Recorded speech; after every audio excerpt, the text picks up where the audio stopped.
सीधा चलते हैं जयपुर, जहां प्रदेश अध्यक्ष मदन राठौड़ क्या कुछ कह रहे हैं, सुनते हैं। कोई मठाधीश हो, पूजनिक संत हो, महात्मा हो, उनका वंदन किया, उनके चरण स्पर्श करके और उनके तिलक लगाकर माल्यार्पण करके उनसे आशीर्वाद प्राप्त किया। आशीर्वाद एक आत्मबल होता है। आशीर्वाद से बहुत बड़ी ताकत मिलती है। व्यक्ति की खुद की ताकत से अधिक आत्मविश्वास काम करता है। हमको लगता है कि गुरु का आशीर्वाद हमको मिल गया तो हम सफलता प्राप्त करेंगे। तो जीवन के किसी भी क्षेत्र में व्यक्ति जाता है तो आत्मबल के साथ में जाता है तो सफलता निश्चित रूप से मिलती ही मिलती है। ये तो प्राप्त करना ही चाहिए। आजकल राजनीतिक जो गुरु होते हैं उनकी भी महिमा ज्यादा रहती है। देखिए, मैं एक बात बताऊं, ये आध्यात्मिक क्षेत्र है, ये स्थान है, स्थल है और यहाँ पर पूजनीय गुरु जी विराजमान है। यहाँ राजनीति की बात नहीं करूं, लेकिन राजनीति में भी कोई गुरु होते हैं तो वो सन्मार्ग ही दिखाते हैं। ठीक है, चलो जी, धन्यवाद।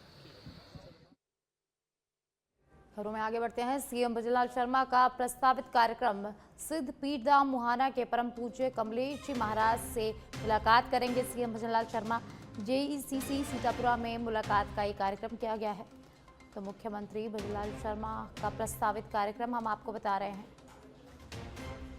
मुख्यमंत्री भजनलाल शर्मा का आज का प्रस्तावित कार्यक्रम, मुख्यमंत्री सिद्ध पीठधाम मुहाना के परम पूज्य कमलेश जी महाराज से मुलाकात करेंगे और जेईसीसी सीतापुरा में उनकी मुलाकात का कार्यक्रम है। तो आज मुख्यमंत्री भजनलाल शर्मा सिद्ध पीठधाम मुहाना के परम पूज्य कमलेश जी महाराज से मुलाकात करेंगे।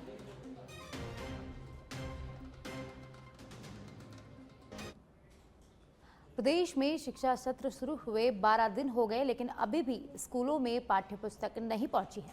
ऐसे में बच्चे स्कूल तो जा रहे हैं, लेकिन पढ़ाई के लिए उन्हें कुछ नहीं मिल रहा, जिसका बड़ा कारण यह भी है कि इस वर्ष कक्षा 1 से 5 तक की सभी पाठ्य पुस्तकों में बदलाव कर दिया गया है। ऐसे में नई पुस्तकें स्कूल नहीं पहुँचने के कारण शिक्षकों व बच्चों में ही असमंजस की स्थिति बनी हुई है। देखिए खास रिपोर्ट।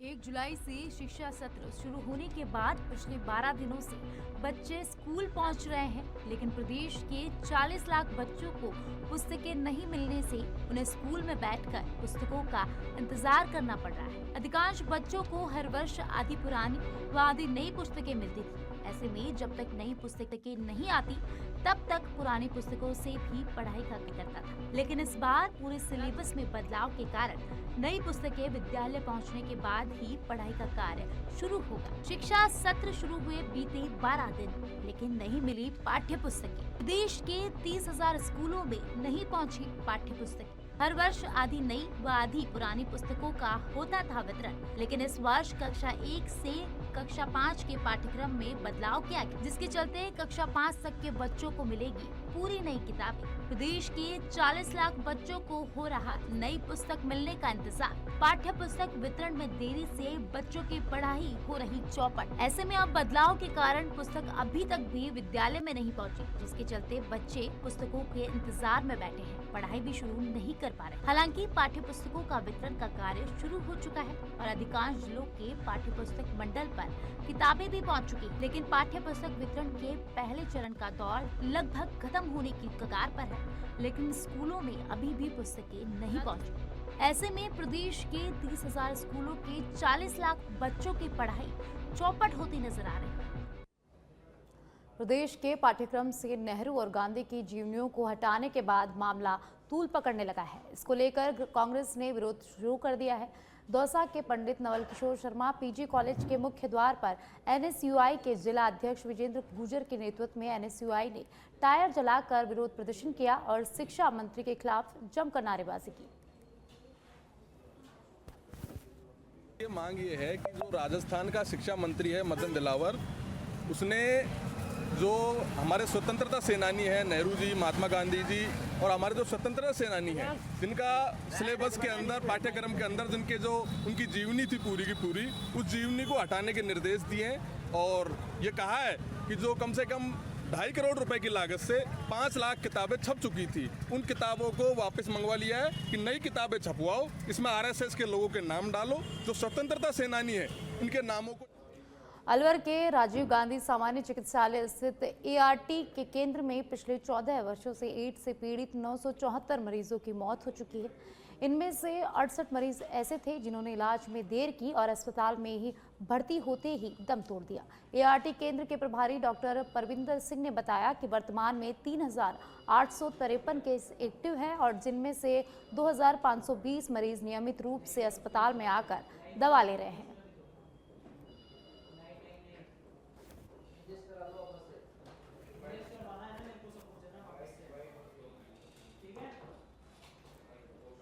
विश्व जनसंख्या दिवस के उपलक्ष्य में स्वास्थ्य विभाग ने जागरूकता कार्यक्रम की शुरुआत कर दी है, जहां डीडवाना में मोबिलाइजेशन पखवाड़े का आयोजन किया गया, जिसमें कलेक्टर डॉक्टर महेंद्र खडगावत ने शिरकत की। इस दौरान समारोह में जिले में पंचायत समिति स्तर पर उत्कृष्ट कार्य करने वालों को सम्मानित किया गया।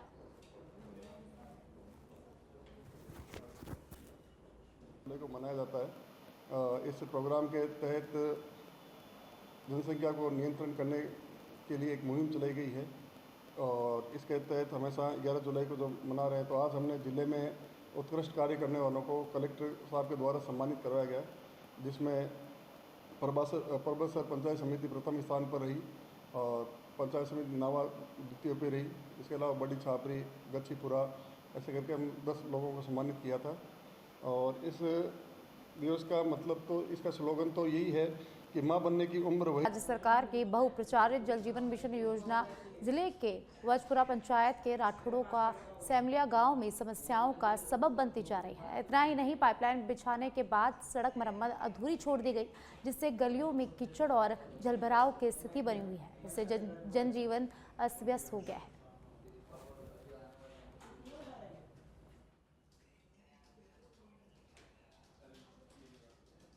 जल जीवन मिशन के तहत पानी की टंकी बनाई गई है। 2 साल हो गए, जगह जगह रोड खोदे गए पाइपलाइन बिछाने के लिए और मच्छर हो रहे हैं, आने जाने की परेशानी हो रही है। और ये रोड तोड़े गए, रोड रिपेयरिंग नहीं किए, वापस रोड रिपेयरिंग किए जाए और बच्चों के आने जाने में दिक्कत हो रही है, स्कूल जाने में, और मच्छर फैल रहे हैं। हम समस्त ग्रामवासी गाँव राठौड़ का सैमलिया ग्राम पंचायत वजपुरा के हैं।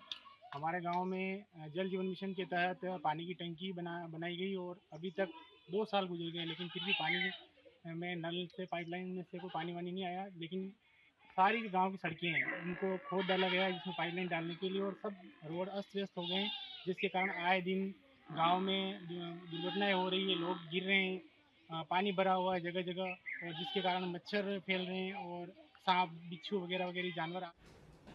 प्रधानमंत्री नरेंद्र मोदी ने शनिवार सुबह वीडियो कॉन्फ्रेंसिंग के जरिए देश भर में आयोजित 16वें रोजगार मेले के तहत 51,000 से अधिक नवनियुक्त कर्मियों को नियुक्ति पत्र दिए, जहां अजमेर में 16वें रोजगार मेले के अंतर्गत कार्यक्रम आयोजित किया गया। अजमेर में आयोजित मेले के तहत केंद्र सरकार के विभिन्न विभागों जैसे रेलवे, शिक्षा, वित्त और गृह मंत्रालय में चयनित कुल 119 अभ्यर्थियों को नियुक्ति पत्र प्रदान किए गए। इनमें रेलवे के विभिन्न तकनीकी विभागों, संकेत एवं दूरसंचार इंजीनियर, यांत्रिक, बिजली, कैरेज वर्कशॉप, लोको वर्कशॉप, इलेक्ट्रिक वर्कशॉप आदि में तकनीशियन के पद शामिल हैं।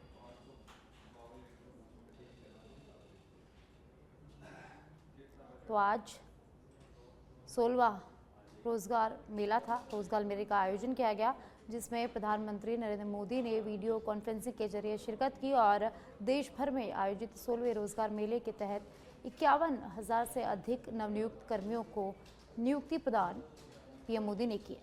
जहां अजमेर में भी 16वें रोजगार मेले के अंतर्गत एक कार्यक्रम का आयोजन किया गया। अजमेर में आयोजित मेले में केंद्र सरकार के विभिन्न विभागों जैसे रेलवे, शिक्षा, वित्त और गृह मंत्रालय में चयनित हुए कुल 119 अभ्यर्थियों को नियुक्ति पत्र प्रदान किए गए। तो आज 16वें रोजगार मेले का आयोजन हुआ और इस दौरान पीएम मोदी ने वीडियो कॉन्फ्रेंसिंग के जरिए नवनियुक्तों को नियुक्ति पत्र प्रदान किए। केंद्र सरकार द्वारा युवाओं को इस रोजगार मेले के माध्यम से नियुक्ति पत्र दिए गए हैं।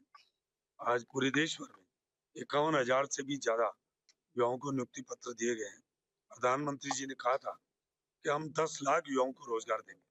उसके तहत आज ये 16वें चरण में युवाओं को रोजगार मेले के तहत आज अजमेर में यहाँ नियुक्ति पत्र दिए गए हैं। इसमें हमारे कैबिनेट मंत्री सुरेश सिंह रावत साहब, हमारे विधानसभा अध्यक्ष देवराज जी भी आए हैं। और विशेष तौर से आज जो भी नियुक्ति पत्र यहाँ दिए गए हैं उसमें अधिकतर रेलवे विभाग से हमारे DRM साहब, सारे हमारे अधिकारी सब आए हुए हैं और आज ये नियुक्ति पत्र दिया गया है, क्योंकि इस प्रधानमंत्री जी का सपना है कि ये देश 2047 तक इस देश को विकसित राष्ट्र बनाना है। इसके माध्यम से ये युवा ही लक्ष्मणगढ़ इलाके में गोचर भूमि को बचाने और भूमि पर अवैध रूप से किए गए अतिक्रमण को हटाने की मांग को लेकर SDM कार्यालय के सामने गोभक्तों का धरना दूसरे दिन भी जारी है। साधु संतों के सानिध्य और गोभक्त अनुज बादसूर के नेतृत्व में शुक्रवार 11 जुलाई से आंदोलन की शुरुआत हुई थी। इससे पूर्व 3 जुलाई को लक्ष्मणगढ़ उपखंड अधिकारी मोहर सिंह मीणा को ज्ञापन भी सौंपा गया था। धरना स्थल पर साधु संतों और गोभक्तों सहित बड़ी संख्या में युवा मौजूद है। गोभक्त अनुज बादूसर ने बताया कि जब तक मांग का समाधान नहीं किया जाता तब तक आंदोलन जारी रहेगा। तो गोचर भूमि को बचाने के लिए प्रदर्शन किया जा रहा है, जहां गोभक्त और साधु संतों द्वारा ये प्रदर्शन किया जा रहा है और आज प्रदर्शन का दूसरा दिन है। 11 जुलाई को प्रदर्शन गोभक्तों द्वारा शुरू किया गया था और इसको लेकर ज्ञापन भी दिया गया था। गोभक्तों का कहना है कि जब तक समस्या का समाधान नहीं होता तब तक यह आंदोलन जारी रहेगा। तो सीकर के लक्ष्मणगढ़ में गोचर भूमि को बचाने के लिए गोभक्त प्रदर्शन कर रहे हैं। सिरोही के आबू रोड से खबर है, जहां मूंगथला ग्राम पंचायत में पेयजल संकट गहरा है। पिछले कई दिनों से पानी की समस्या से यहां ग्रामीण परेशान हो रहे हैं। 6 किलोमीटर दूर से महिलाओं को यहां पानी लाना पड़ता है। महिलाओं ने जलदाय विभाग कार्यालय पर प्रदर्शन भी किया है। महिलाओं ने विभाग के अधिकारियों के खिलाफ नारेबाजी भी की। विभाग के अधिकारी को विभिन्न 6 सूत्री मांगों को लेकर ज्ञापन भी यहां सौंपा गया है। सिरोही के आबू रोड से खबर है, जहां पेयजल का संकट गहराता जा रहा है। महिलाओं ने जलदाय विभाग कार्यालय पर पानी के संकट को लेकर प्रदर्शन किया। महिलाओं को 6 किलोमीटर दूर से पीने का पानी यहाँ लाना पड़ता है और महिलाओं ने विभाग के अधिकारियों को विभिन्न 6 सूत्रीय मांगों को लेकर ज्ञापन भी सौंपा है। विराटनगर थाना क्षेत्र के पालड़ी गांव में बीती देर रात उस समय सनसनी फैल गई जब कुछ हथियारबंद लुटेरे एक घर में घुसकर महिला को बंदूक की नोक पर बंधक बनाकर लूट की वारदात को अंजाम देकर फरार हो गए। लुटेरे 4 कमरों के ताले तोड़कर लाखों रुपए की नकदी और सोने चांदी के जेवर लेकर फरार हो गए। जानकारी के मुताबिक लुटेरों ने पहले घर में महिला को धमकाया, फिर ओढ़नी से बांधकर बेरहमी से पीटा। महिला के चीखने चिल्लाने की आवाज़ सुनकर आसपास पड़ोस के लोग मदद के लिए दौड़े, लेकिन तब तक लुटेरे भाग चुके थे। सूचना मिलते ही मौके पर पहुंची और पुलिस पहुंची और घटनास्थल का मुआयना किया। सर, रात को हमारे घर में 3 बजे चोर ऊपर से गेट तोड़ के घुसने के बाद में अंदर माताराम सो रही थी। माताराम जाग होने के बाद में माताराम ने उनको पकड़ने की कोशिश की। माताराम को बांध दिया और बांधने के बाद में उन्होंने पूछा कि माताराम चाबी बता दे, नहीं तो तेरे को जिंदा छोड़ देंगे, नहीं तो मार देंगे। माताराम ने चाबी बता दी। उनके पास में कुछ बंदूक वगैरह थी, उन्होंने कनपटी पे लगा के और फिर अंदर से जाके पूरे गेट तोड़ दिए, अलमारी तोड़ दी। अंदर गहना था हमारे तीनों भाइयों का, वो सारा चोरी करके ले गए। माताराम का ले गए और माताराम पाली की सोजत से खबर है, जहां NH 162 पर तेज रफ्तार ट्रेलर ने बोलेरो को टक्कर मार दी है। हादसे में बोलेरो सवार 6 लोग घायल हो गए। सोजत से आश्रम में दर्शन के लिए जा रहे थे सभी लोग। घायलों को सोजत अस्पताल में इलाज के लिए भर्ती कराया गया है। इस वक्त की बड़ी खबर, जहां तेज रफ्तार ट्रेलर ने बोलेरो को टक्कर मार दी और इस हादसे में बोलेरो सवार 6 लोग घायल हो गए हैं। सभी घायलों को उपचार के लिए सोजत अस्पताल में भर्ती कराया गया है। तो पाली के सोजत से इस वक्त की बड़ी खबर, NH 162 पर तेज रफ्तार ट्रेलर ने बोलेरो को टक्कर मार दी और इस हादसे में बोलेरो सवार 6 लोग गंभीर घायल हो गए और उनको इलाज के लिए सोजत अस्पताल में भर्ती कराया गया है। बताया जा रहा है कि सोजत से आश्रम में दर्शन के लिए जा रहे थे सभी लोग।